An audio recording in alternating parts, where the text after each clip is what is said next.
Welcome to This Explainer. Today, we're diving into a complete care guide for one of the most visually dramatic, incredibly fast-growing, and honestly surprisingly dangerous houseplants you can own, the pencil cactus. Whether you're a total beginner or just trying to keep a massive one from taking over your living room, we've got you covered. Here's a quick look at what we're covering in our care guide today. We'll meet the pencil cactus, talk about handling it with extreme care, go over the golden rules of growth, cover safe pruning and propagation, and finally, troubleshooting and display. Let's get right into it.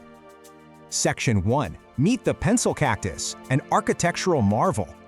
So this plant is essentially a living piece of modern art. It evolved to thrive in the harsh, exposed terrains of East Africa and India. I mean, look at it. There are no big glossy leaves, no showy flowers. Instead, you've just got these tangled, cylindrical green stems reaching for the ceiling in every possible direction. It literally looks like a fistful of green pencils. So you kind of have to wonder, is this structural powerhouse actually a cactus? Well, the answer is actually a big no. It blew my mind to learn its scientific name is Euphorbia tirucalli. That means it's a succulent shrub in the spurge family. Believe it or not, it's way more closely related to a holiday poinsettia than an actual cactus. And this is a massive distinction. You see, while a true cactus has clear, watery sap, a euphorbia produces a thick, highly toxic, milky latex sap. And that, my friends, completely changes how we need to handle it. Now what's genuinely fascinating here is the wildly popular sticks on fire variety. Your standard pencil cacti are green year-round, right? But this specific cultivar actually changes color. If you give it direct, intense sun during the day, plus a temperature drop down to around 50 or 60 degrees Fahrenheit at night, it triggers these fiery, brilliant orange, red, and yellow colors. It's stunning. But give it low light and it just fades right back to green. Moving on to Section 2. Handle with extreme care. Beautiful, but deadly. Houseplant experts really don't mince words when it comes to this plant. As one expert puts it, I treat handling sessions like a small lab project. And they're not joking. That milky white latex sap is genuinely dangerous. It is one of the absolute most caustic saps in the entire houseplant world. We're talking severe skin blistering on contact. And if it somehow reaches your eyes, it can cause intense pain and even temporary blindness. So yeah, we absolutely have to take this warning seriously. Because of that, the big takeaway here is that you must always equip yourself with mandatory safety gear before any pruning, repotting, or really just handling the plant. I'm talking thick leather or heavy rubber gloves. Skip the thin nitrile ones. Wear actual safety glasses or goggles. You definitely want to protect your eyes from any accidental splatters. Cover your work surface too, because dried sap is incredibly sticky and super hard to remove. Oh, and finally, keep a bowl of cold water and paper towels ready. I'll explain exactly why you need that cold water in just a second. All right, Section 3. Golden rules of growth. Letting the wild sculpture thrive. To get this plant thriving, you need to treat it like the sun worshiper it naturally is. Basically, try to replicate the open terrain of East Africa right in your living room. That means providing intense, direct sunlight for at least 6 hours a day. A south-facing window is pretty much ideal. Keep it nice and warm, anywhere between 65 and 85 degrees. And since it's a tough, drought-tolerant succulent, it handles normal, low, indoor humidity like a champ. Seriously, ignore the urge to mist it. Misting this plant will actually create the perfect conditions for fungal rot, and nobody wants that. Speaking of rot, because this plant is such a drought-tolerant survivor, it literally stores water in those thick stems. Overwatering is hands down your biggest threat.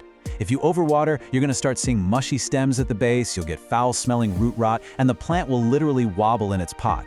Underwatering, on the other hand, far less dangerous. The stems might look a little wrinkled, but a deep soak brings it right back to life. So the absolute golden rule here, let the soil dry out completely, I mean bone dry, before you even think about watering it again. And to guarantee that fast drainage so we prevent that deadly root rot, you've got to replicate its rocky, natural habitat. If you use standard potting soil, it'll hold way too much moisture and kill the plant. You really need a highly mineralized, gritty soil ratio. Think 50% cactus or succulent mix, 25% perlite or pumice to keep it nice and airy, and 25% coarse sand or gravel. When you water it, the water should literally pass through the mix in seconds. Section 4. Safe pruning and propagation, multiplying your plants. Now most succulents make you wait years to see any real change, right?